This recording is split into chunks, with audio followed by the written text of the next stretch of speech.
Sir,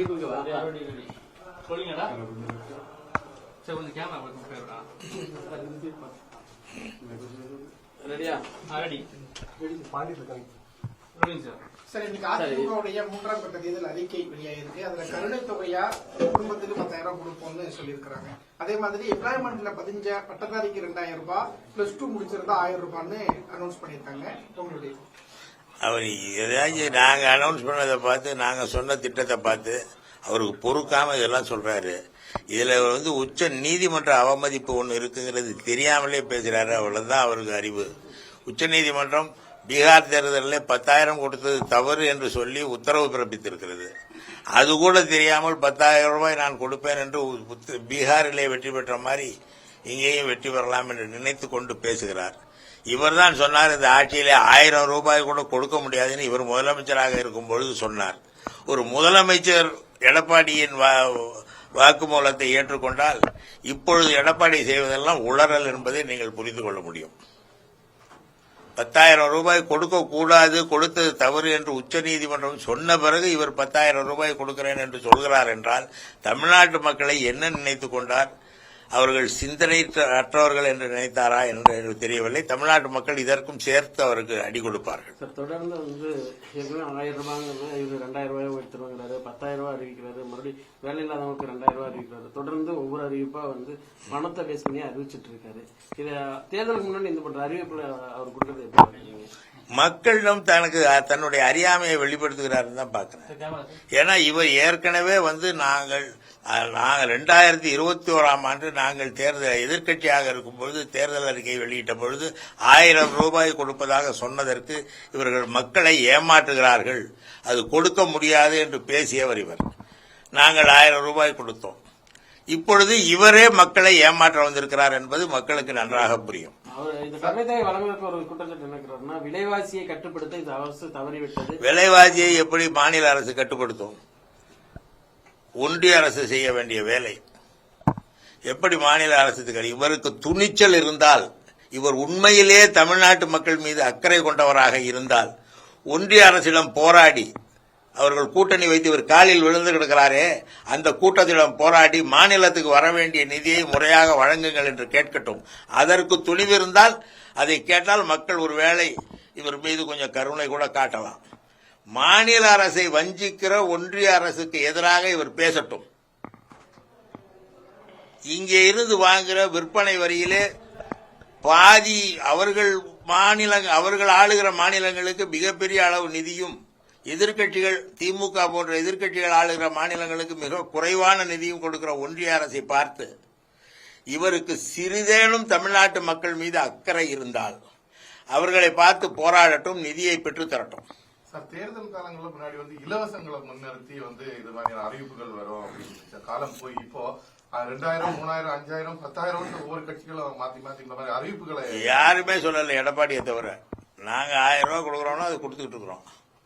அடுத்த ஆண்டு 2,000 ரூபாய் கொடுக்கறோம்னு சொல்லியிருக்கோம், அவ்வளவுதான். அது தேர்தலுக்கு பிறகு இவர் தான் எல்லாத்துக்கும் பணம் தரேன்னு சொல்றாரு. எங்க பணம் கொடுப்பதாக சொல்லி மக்களை மு.க. ஸ்டாலின் ஏமாற்றுகிறார்.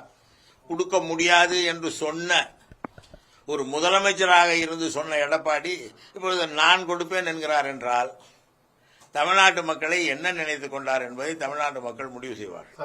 விஜய் பேசும்போது சொல்லியிருக்காரு, என்ன நண்பர்னு சொல்லக்கூடிய முதலமைச்சர் கரூர் விவகாரத்தில் ஏன் என்னை சிக்க விட்டாரு அப்படின்ற ஒரு கேள்வி. கட்டாயமாக அவரை சிக்கவிடவில்லை. கரூரிலே இவருடைய கூட்டத்திற்கு வந்த மக்கள் இவர் 12 மணிக்கு பேசுவார் என்கிற நம்பிக்கையிலே 9 மணிக்கே அங்கே கூடிய மக்கள் சரியான உச்சி வெயிலில் குடிக்க தண்ணீரின்றி, உணவின்றி 7:30 மணி வரைக்கும் காத்திருக்க வேண்டிய சூழ்நிலை. அந்த கூட்ட நெரிசலில் 41 பேர் மயங்கி விழுந்து இறந்தார்கள் என்பது இயல்பான ஒன்று. ஏன் இவர் 7:30 மணிக்கு வந்தார், 12 மணிக்கு வருவதாக சொல்லிவிட்டு ஏன் 7:30 மணிக்கு வந்தார் என்பதற்கான காரணத்தை இதுவரை அவர் சொல்லவில்லை. ஏன் சொல்லவில்லை? அந்த மக்கள் 12 மணிக்கு அங்கே காத்திருப்பார்கள். ஒரு மணிக்கு வந்தால் கூட பரவாயில்லை. அந்த மக்கள் கூட்டம் நிற்கிறது, தனக்காக காத்திருக்கிறது என்று தெரிந்தும் அந்த இடத்துக்கு குறிப்பிட்ட நேரத்திற்கோ சற்று முன்னர் பின்னரோ வந்து பேசிவிட்டு சென்றிருந்தால் அவ்வளவு மக்களும் தப்பித்திருப்பார்கள்.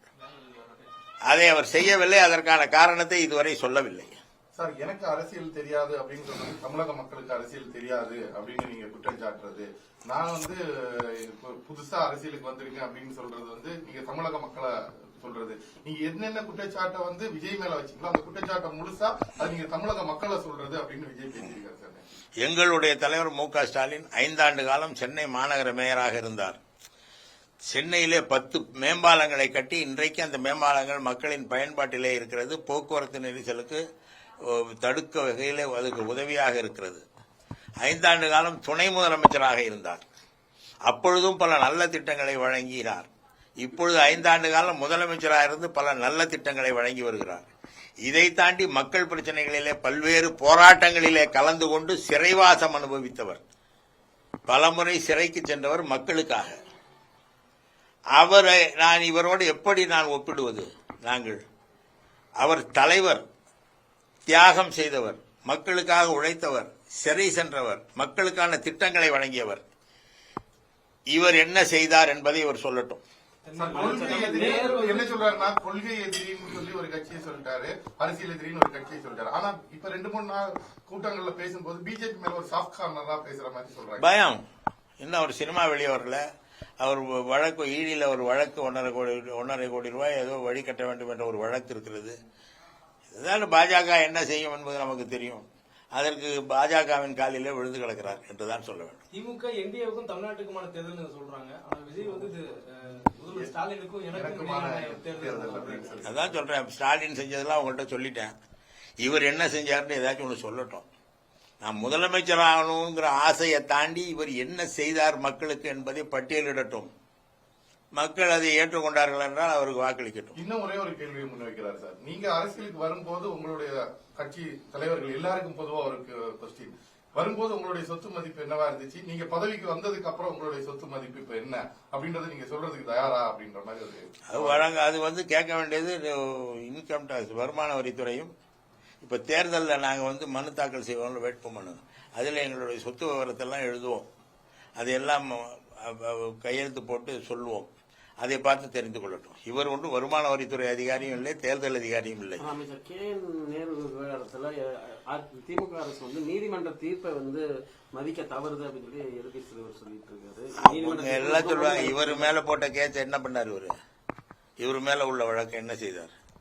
கே.என். நேரு விவகாரத்தில் உச்சநீதிமன்றத்திலே நீதிமன்ற உத்தரவுக்கு எதிராக, நீதிமன்ற உத்தரவு என்பது அதற்கு மேல்முறையீடு செய்ய வாய்ப்பு இருக்கும்போது அது இறுதி உத்தரவு இல்லை. மேல்முறையீடு செய்வதற்கு முடிவெடுத்திருக்கிறார்கள், அதை பார்த்துக் கொள்வோம். தேர்தல் அறிக்கை குழு எல்லாம் போயிட்டு வேலூர் மட்டும் இருக்கிறது, மற்றதெல்லாம் போயிட்டு வந்துட்டோம். அதான் 2-3 தேதிகளில் வேலூர் மட்டும் போயிட்டு வந்து அடுத்த ஒரு வாரத்தில் அது தயாராக.